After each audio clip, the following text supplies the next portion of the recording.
kita akan belajar tema 5, subtema 3, pembelajaran ke-1 dan ke-2 dengan muatan IPA, Bahasa Indonesia, dan SBDP. Sudah siap untuk belajar hari ini? Kalau sudah siap, mari kita mulai belajarnya. Perhatikan ketiga gambar yang ada di hadapan kalian. Gambar apakah ini? Ya, ketiga gambar ini adalah gambar simbiosis. Pada pembelajaran yang lalu, kalian telah mempelajari tentang simbiosis. Coba dilihat, yang pertama ini adalah gambar simbiosis apa? Ya, yang pertama adalah simbiosis mutualisme. Kemudian, apa simbiosis pada gambar yang kedua? Ya, yang kedua ini adalah simbiosis komensalisme. Dan siapa yang tahu yang ketiga ini simbiosis apa? Ya, yang ketiga ini adalah simbiosis parasitisme. Semua makhluk hidup memerlukan makhluk hidup lain untuk mempertahankan hidupnya. Kebergantungan antar makhluk hidup dan lingkungannya menjadi bagian dari kehidupan di dalam sebuah ekosistem. Energi mengalir dari satu makhluk hidup ke makhluk hidup lain di dalam rantai makanan. Coba sekarang dilihat rantai makanan berikut ini. Nah, di sini pertama kita mulai dari tumbuhan hijau, ya, atau di sini ada rumput. Tumbuhan hijau ini atau produsen ini dimakan oleh tikus. Berarti tumbuhan menjadi sumber energi bagi tikus. Kemudian tikus dimakan oleh ular. Berarti tikus menjadi sumber energinya ular. Ular ini dimakan oleh elang. Berarti ular ini menjadi sumber energi bagi elang. Elang ini sudah tidak ada yang memangsa. Berarti ketika elang mati, elang akan diuraikan oleh pengurai atau dekomposer. Dan hasil penguraiannya akan menjadi nutrisi bagi tumbuhan. Nah, di sini bisa terlihat hubungan ketergantungan antar makhluk hidup dalam sebuah rantai makanan. Dalam suatu ekosistem, terdapat banyak makhluk hidup yang memiliki sumber makanan dan juga pemangsa yang sama. Sekarang coba kalian lihat makhluk hidup berikut ini. Ya, di sini ada padi, ada pohon, belalang, tikus, ulat, ayam, katak, ular, dan juga elang. Nah, kita coba dari produsen di sini adalah padi. Padi ini akan menjadi sumber makanan bagi belalang dan juga sumber makanan bagi tikus. Kemudian, pohon. Pohon ini akan menjadi sumber makanan bagi belalang dan juga bagi ulat. Kemudian tikus. Tikus bisa menjadi sumber makanan bagi ular dan juga bagi elang. Kemudian belalang dan ulat, kedua hewan ini menjadi sumber makanan bagi katak dan juga bagi ayam. Katak akan menjadi sumber makanan bagi ular dan bagi elang. Ayam menjadi sumber makanan bagi elang dan ular menjadi sumber makanan bagi elang. Nah, bisa kalian lihat ya di sini terdapat satu sumber makanan tapi untuk beberapa mangsa ya. Di dalam suatu ekosistem terdapat beberapa satu rantai makanan yang saling berhubungan satu sama lain. Nah, jadi bisa terbentuk lebih dari satu rantai makanan. Jadi saling berhubungan antara rantai makanan yang satu dengan rantai makanan yang lain. Kumpulan beberapa rantai makanan dalam suatu ekosistem itu disebut dengan jaring-jaring makanan. Sekarang coba perhatikan jaring-jaring makanan berikut ini. Kita pakai tumbuhan dan hewan yang tadi ya. Di sini ada pohon. Pohon ini dimakan oleh ulat. Pohon dimakan oleh ulat. Ulat kemudian dimakan oleh ayam. Ayam dimakan oleh elang.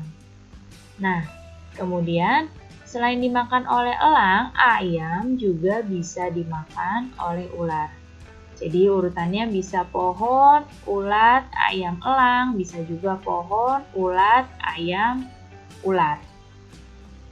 Kemudian pohon juga dimakan oleh belalang ya, daun-daunnya. Belalang ini dimakan oleh ayam.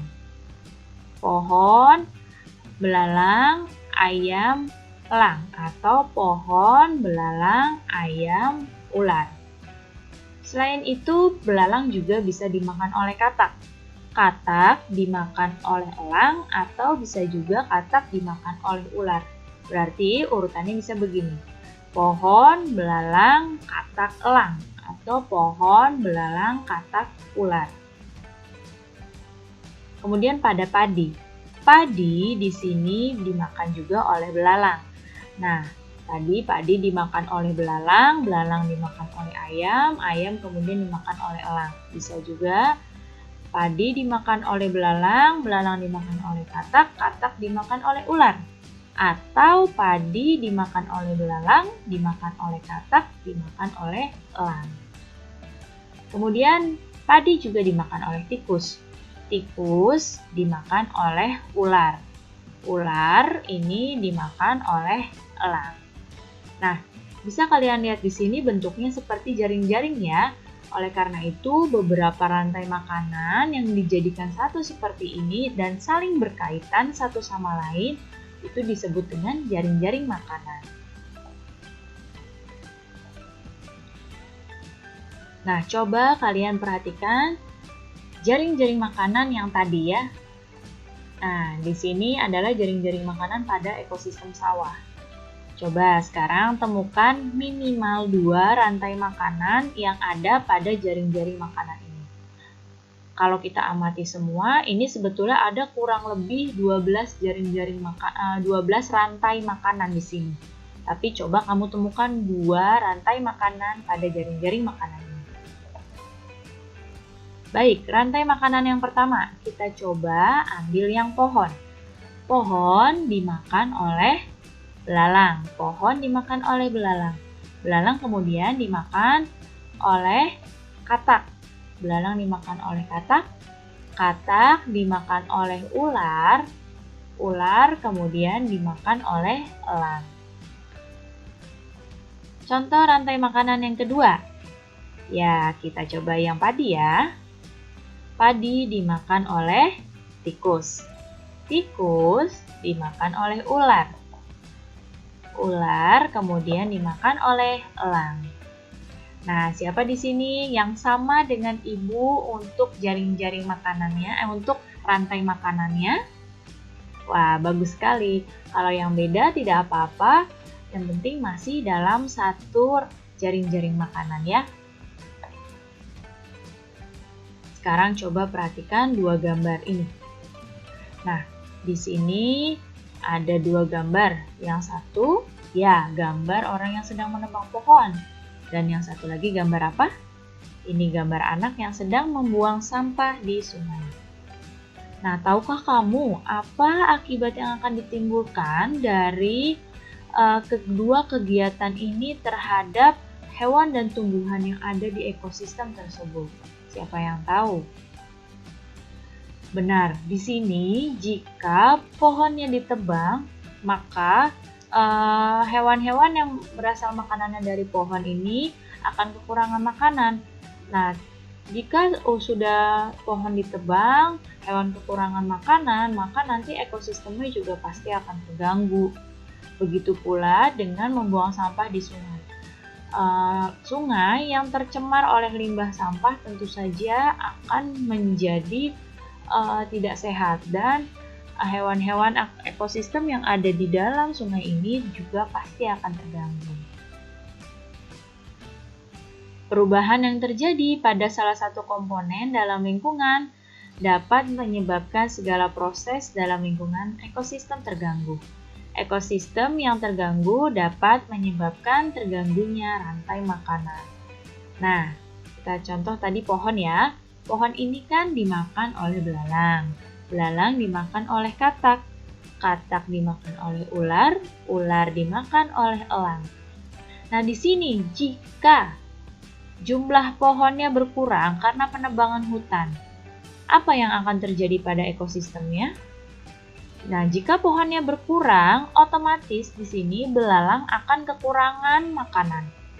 Ya, jika belalang kekurangan makanan, maka belalang jumlahnya juga akan berkurang.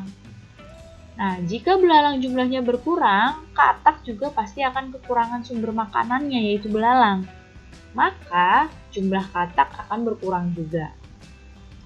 Kemudian, kalau jumlahnya katak berkurang, ular juga kekurangan makanan. Berarti jumlah ular juga akan berkurang. Dan ketika jumlah ular berkurang, maka jumlahnya elang juga akan berkurang karena ular merupakan sumber makanan bagi elang. Nah, bisa kalian lihat di sini ya, langsung terganggu semua ekosistemnya, rantai makanannya karena pohon yang ditebang ini. Nah, perubahan yang bersifat alami dan menjadi bagian dari daur kehidupan di dalam ekosistem itu tidak akan memberikan gangguan karena perubahannya itu berlangsungnya secara lambat. Tapi kalau perubahan yang terjadi secara tiba-tiba seperti penebangan pohon atau bencana alam, ini akan memberikan dampak kerusakan yang cukup besar. Dan perubahan yang tiba-tiba tentu saja akan mengganggu jaring-jaring makanan. Baik, sekarang lihat di hadapan kalian ada Edo dan Udin. Di sini Udin bertanya pada Edo yang setelah selesai meminjam bukunya. Dia bertanya bagaimana isi bukunya. Dan Edo bilang bukunya itu menarik dan dia banyak menemukan kosakata baru dalam buku tersebut. Nah, sekarang coba kalian baca teks ini dengan cermat. Dan setelah kalian baca, coba temukan kosakata baru yang belum kalian pahami. Nah, yang pertama mungkin sama ya, ekosistem. Ada eksploitasi, lingkungan, dan konservasi. Ya, ini mungkin beberapa contoh kosakata baru yang belum kalian pahami. Sekarang kita tuliskan kosakata-kosakata ini. Ekosistem, eksploitasi, lingkungan, dan konservasi. Lalu akan diapakan kosakata yang belum kalian pahami ini? Akan dicarikan artinya, ya, supaya kalian paham dengan arti dari kosakata-kosakata yang belum kalian ngerti ini. Nah, ketika membaca kan kamu pasti akan menemukan kosakata, bahkan ada kosakata yang mungkin baru pertama kali kalian baca. Nah, arti kosakatanya bisa kalian temukan di kamus. Nah, sekarang sudah dipermudah ya, kamus itu sudah ada Kamus Besar Bahasa Indonesia online. Jadi kalian bisa langsung mencarinya dengan lebih mudah. Nah, ini adalah arti kosakata yang tadi kita catat. Ekosistem, ini artinya. Eksploitasi, ini artinya. Kemudian lingkungan, artinya ini. Dan konservasi, artinya ini. Arti dari kosakata ini diperoleh dari Kamus Besar Bahasa Indonesia online. Nah, untuk menemukan informasi penting dari teks non-fiksi, kita bisa menggalinya menggunakan pertanyaan. Pada pembelajaran sebelumnya, kalian sudah belajar tentang kata tanya. Sekarang kita ulas kembali ya. Ada kata tanya apa? Untuk menanyakan benda, keadaan, atau perbuatan. Siapa? Untuk menanyakan orang. Kemudian bagaimana? Untuk menanyakan keadaan atau kejelasan peristiwa. Kata tanya mengapa? Ini untuk menanyakan sebab atau alasan. Kata tanya kapan untuk menanyakan waktu, dan kata tanya di mana untuk menanyakan tempat. Baik, coba dilihat. Pernahkah kamu melihat tari merak? Seperti apa ya tari merak? Nah, seperti ini kira-kira tari merak. Tari merak ini asalnya dari Jawa Barat. Nah, ini tariannya ini menceritakan tentang gerak-gerik dan perilaku merak jantan yang memainkan bulunya untuk memikat merak betina. Nah, di sini yang menjadi inspirasi tari merak adalah keindahan bulu-bulu serta gerak laku binatang ini ya. Jadi sumber inspirasi dalam tarian merak. Apa saja propertinya? Propertinya adalah pakaian penari yang motifnya seperti burung merak. Kemudian ada kain ini untuk menggambarkan sayap merak nih, yang ini kainnya. Kemudian ada mahkota. Mahkota ini untuk memperindah tarian merak ini. Baik anak-anak, cukup sekian ya penjelasan Ibu kali ini. Mudah-mudahan kalian paham dan mengerti. Terima kasih anak-anak semua. Sampai jumpa lagi. Wassalamualaikum warahmatullahi wabarakatuh.